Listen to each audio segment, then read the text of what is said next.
Okay, so I know I recently said Persuasion is my favorite Austen book. but I mean, Pride and Prejudice is sort of on the same level, and because it doesn't trigger the same emotional response, at this point I can basically watch Pride and Prejudice movies and adaptations on a daily basis. This story just never gets old. A guy and a girl don't quite get along. The guy accidentally falls in love with the girl. She hates him. There is some personal beef involved, but eventually she realizes that he was the right one all along. I mean, it's what Wattpad is made of. What makes Pride and Prejudice so different is that they both also realize that they weren't behaving that great and they make amends. I think any Pride and Prejudice fan goes through life wondering which character they're most alike, starting with Lizzie, then going through a Darcy phase, only to end up relating to Mrs. Bennet more and more. Growing up, I realized that Darcy is far less mysterious and brooding, and far more socially awkward and shy. And also, as I grew up, I realized that Mrs. Bennet wasn't that irrational, you know, considering the age she lived in. She probably just suffered from anxiety. And I mean, in the end, she was kind of right. Anyway, originally I wanted to watch every version there is and make a tier list, but turns out I'm not as original as I thought. And my girl Costume and Conservation has already done that. But I thought to myself, if I watched all these abominations for nothing, I'll be pretty upset. So here's the video anyway. I decided not to watch the Costume and Conservation video just to not sort of get influenced by what she says, but have a look at what Costume and Conservation has to say about all these. And meanwhile, here is sort of a review of all the adaptations I could get my hands on. Now mind you, the old ones are pretty much non-existent because most of them were TV adaptations, and unless they're rotting in the archive somewhere, there's probably no copies of them left, which makes them extremely difficult, if not impossible, to find.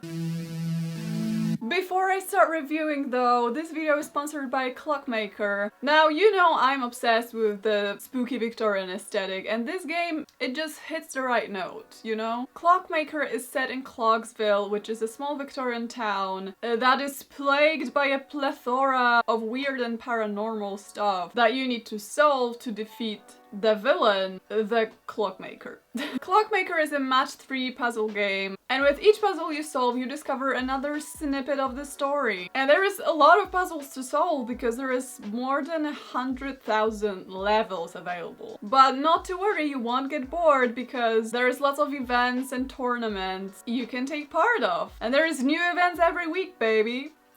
I don't know why I just said that. You also get to travel around the city, fix and renovate the houses, grow flowers, and get lots of challenges and missions. Something I don't like about most mobile games is that I usually feel like playing when I'm traveling, so like when I'm on a train or on a plane, and most games just won't let me play offline. But not Clockmaker though! What I like about Clockmaker is that you can also play offline, so that's sorted. Basically, if you're into the Victorian and or steampunk aesthetic, this one's for you because it's literally so pretty. And I even like the character design, which I'm usually pretty critical about. But most importantly, it's completely free to download, so make haste, click the link in the description or pinned comment, receive 10 extra crystals, no need to thank me, and start your Clockmaker adventure. The first adaptation we know of was the BBC adaptation of 1938. Unfortunately, this one's officially lost. Mostly because it was a live-to-view broadcast, and back then, the live broadcasts weren't really, like, archived that much. So I'm not going to review it, but good for them for trying, though. Then, 2 years later, the first movie adaptation came out. It was the 1940 Pride and Prejudice with Greer Garson and Laurence Olivier. I've seen it years ago while I was writing about it in my thesis, and my biggest beef with this adaptation is that they changed the era it takes place. Basically, the Regency era silhouette was considered kind of sloppy in Hollywood at the time, and the creators decided to set it in 1830s instead. I'm assuming that was done partially because 1830s fashion features some of the trends that were also fashionable in the 1930s, which is more or less when it came out. You know, like puffy sleeves and the accentuated waist. But I'm guessing it was also a little reminiscent of Gone with the Wind, which came out a year prior and was a huge commercial success, without being like a blatant ripoff of the crinolines. So I'm guessing that's where it was coming from. This adaptation feels very theatrical, and not only the acting, because the acting is more or less typical for the era, but it is set in those like mostly fairy tale like interiors. And while it makes sense for TV adaptations that were supposed to look like they were filmed in a studio, it just sort of lacks the size and space that you would expect from this kind of a movie. Not to mention, I feel like the female characters were a bit infantilized, and oh my, the voice crack, whoa, infantilized? It's not that deep, don't cry. And I personally thought Mr. Darcy was too serious on the other hand. Then there was a 1949 TV adaptation, which was an hour-long episode of the Philco television playhouse, which showed adaptations of literary works. And honestly, that's the only thing I know about it. In 1952, BBC was like, you know what, let's give it another try. But I'm assuming this one was broadcast live too, because there is just no trace of it anywhere. The only fun thing I know is that this adaptation featured the character of Jane Austen. In 1957, Italians decided to have a go and filmed Orgoglio e Pregiudizio. It's a TV miniseries adaptation which is honestly a little loosely based and features some weird writing choices. Like Mr. Bennet not remembering Mr. Collins was supposed to visit, or Mr. Wickham borrowing money from Mr. Bingley. Some scenes are also unnecessarily dramatic, like the moment Mr. Darcy sees Mr. Wickham in Meryton. Il signor Darcy.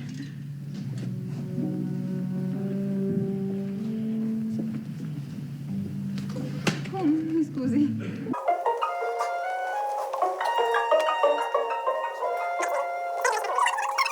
A big advantage of this adaptation though is that Lizzie is like really hot. Lei è molto gentile, come sempre del resto. Ma vedi, io in questo stato non sono nemmeno passata. Then after the Italians have done it, the Dutch were like, okay, I mean, why not? So in 1961, they filmed a TV adaptation, which was a 6-episode miniseries. And for some reason, they decided to straight up ditch Kitty. And to add insult to the injury, they titled the series The Four Bennet Daughters.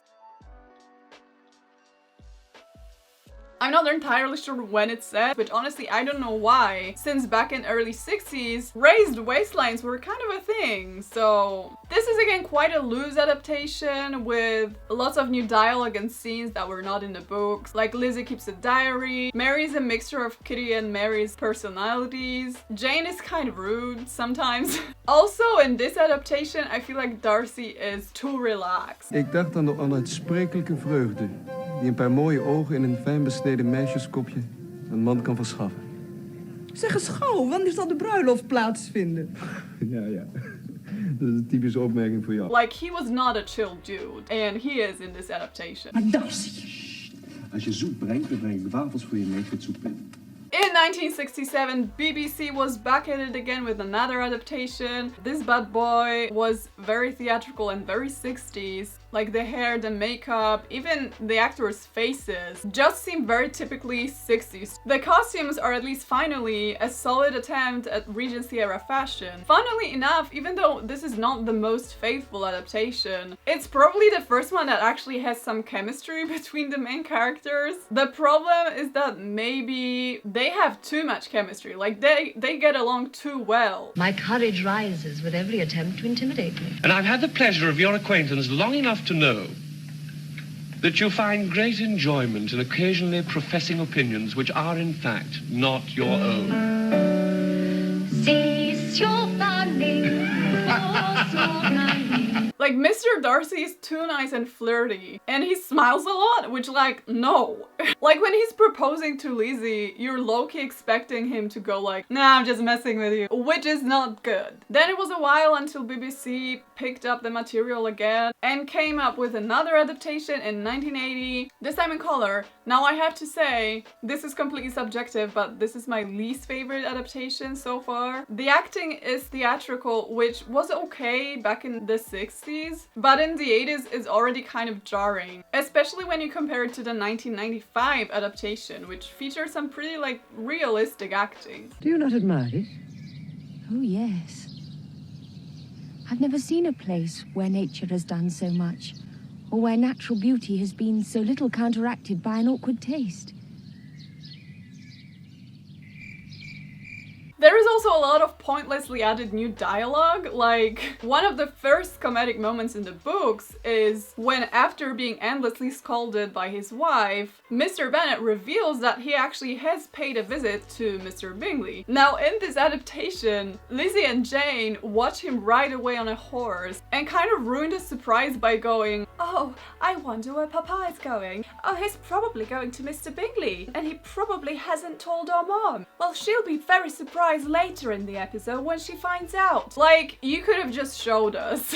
There is no need for all this exposition dialogue. Also, characters in this adaptation seem a little toned down. Like, Mrs. Bennet is kind of soft and not that irrational. Lizzie seems shy sometimes. Like, Jane is saying something and she's just like Lizzie would always have a smart comeback. Then Darcy comes into the Meryton Assembly and instead of being his usual pompous self, he's starts dancing immediately and I'm like...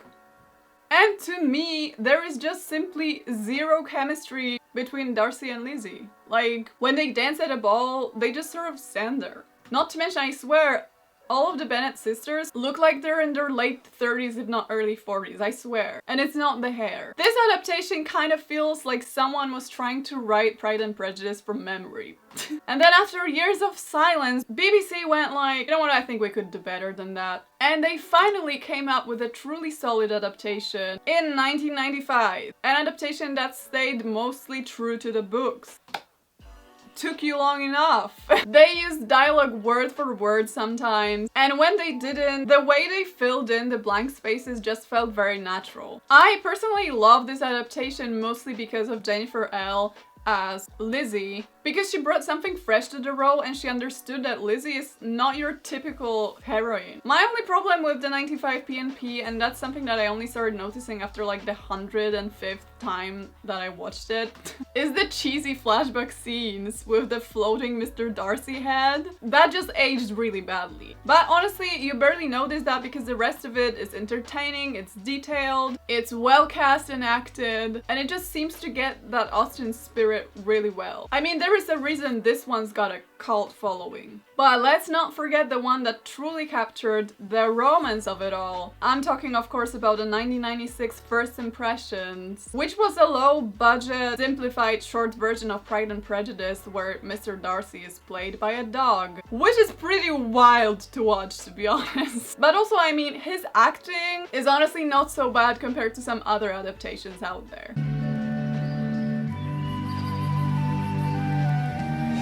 In 2001, Bridget Jones' Diary came out, and it's considered a Pride and Prejudice adaptation by some, but honestly, I don't see it. Apart from her having to choose between two guys and one of these guys being an asshole and the other guy literally being called Darcy, and apart from some pretty direct and obvious quotes, Bridget doesn't carry much of Lizzie's character traits. And the plot itself doesn't resemble Pride and Prejudice too much. Honestly, I see way more Emma references in Clueless than I see Pride and Prejudice in Bridget Jones' Diary, so let's move on. In 2003, Mormons decided to shoot their own version where Lizzie is a college student and her sisters are her roommates instead in the movie. And it's literally early 2000s rom-com in a nutshell. There is questionable room decor choices, there is makeover scenes, there is throwing a drink at a guy that is rude to you, there is edgy editing, there is cheesy acting, all of which would be kind of difficult to bear if not for the fact that Darcy in this version is just so damn cute.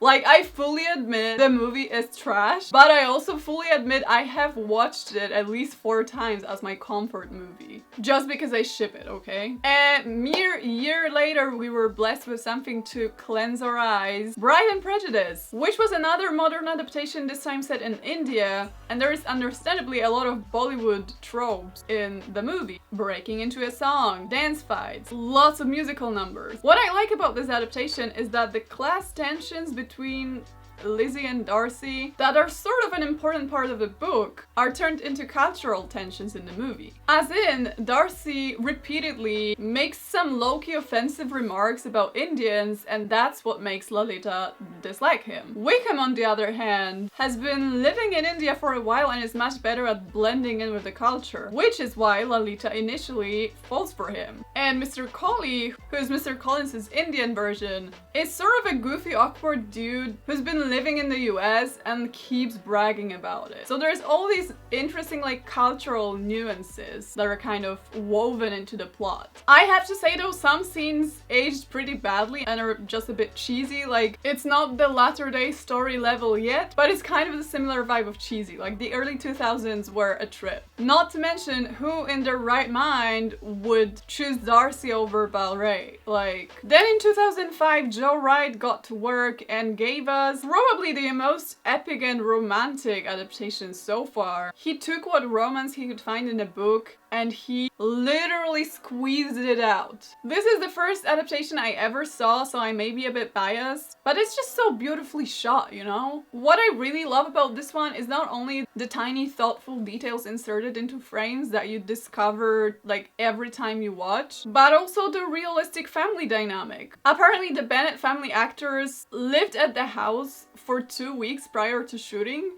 and it shows. This is definitely the most emotional of all the adaptations, and there is just so many iconic moments that we were blessed with. The hand flags, the foggy walk, the rainy proposal and the almost kiss. Basically, this film oozes tension and desire. The cast honestly is a bit of hit or miss. Like, it works well, but like, I don't mind Kira or Matthew, but the sisters are not as carefully cast as they were back in the 95 version, and I couldn't care less for Mr. Wickham. Some side characters though, like Mr. Collins or Mr. Bennett or Mr. Bingley, are some not so obvious casting choices that I think worked really well. I have to say, some scenes that were super dramatic back in 2005 also aged like milk and are honestly a bit too much nowadays. And also, because it's a movie and not a series, there is a lot of details and fun tropes that had to be omitted. In 2008, ITV gave us Lost in Austen, which honestly, they can have it back.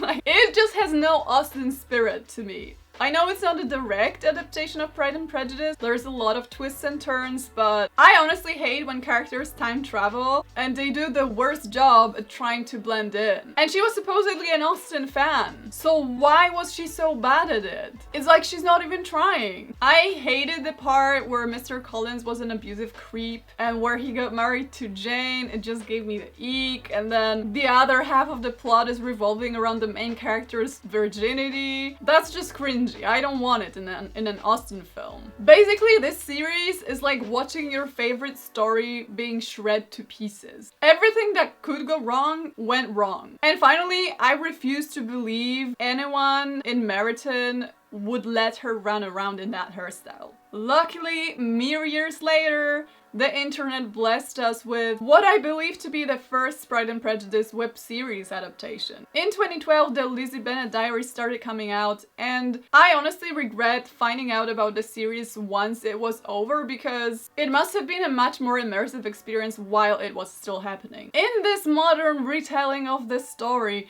Lizzie Bennet is basically making vlogs as a school project. What's interesting and what must have been incredibly difficult to write is that everything happens exclusively within the frames of the vlog. Like, the camera stays still for the entire series. Locations change sometimes, but the camera stays still, and yet they managed to make it entertaining. It also features one of my favorite Lizzie and Darcy moments, which kind of has the hand flags vibe. In 2016, Pride and Prejudice and Zombies came out, and I was honestly quite intrigued when I first heard about it. I thought, well, there goes something fresh, but it just left me disappointed. There was honestly little of the original plot left, and at some point it just gets a lot less Pride and Prejudice than I thought, and a lot more and zombies.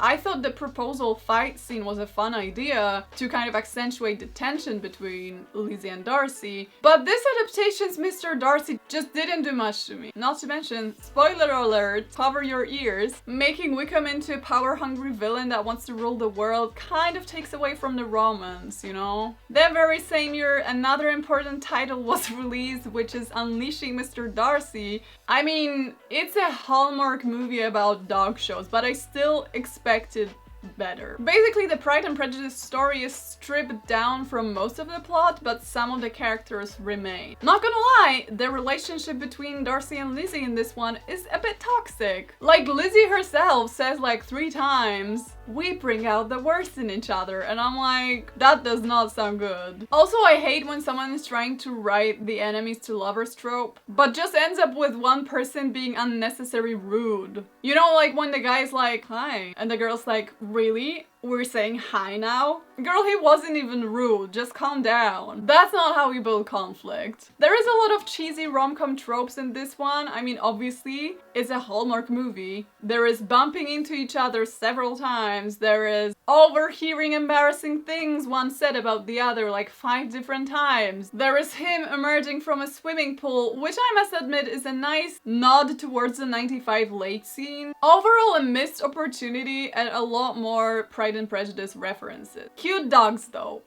In 2019, someone finally figured out it would be nice to see Lizzie and Darcy as people of color. So we got Pride and Prejudice Atlanta. In this version, Lizzie is a local activist and Darcy is trying to get into Congress. It was honestly not as bad as I thought it would be, judging by the reviews. And what I really liked about this movie is the family dynamic between the Bennet family.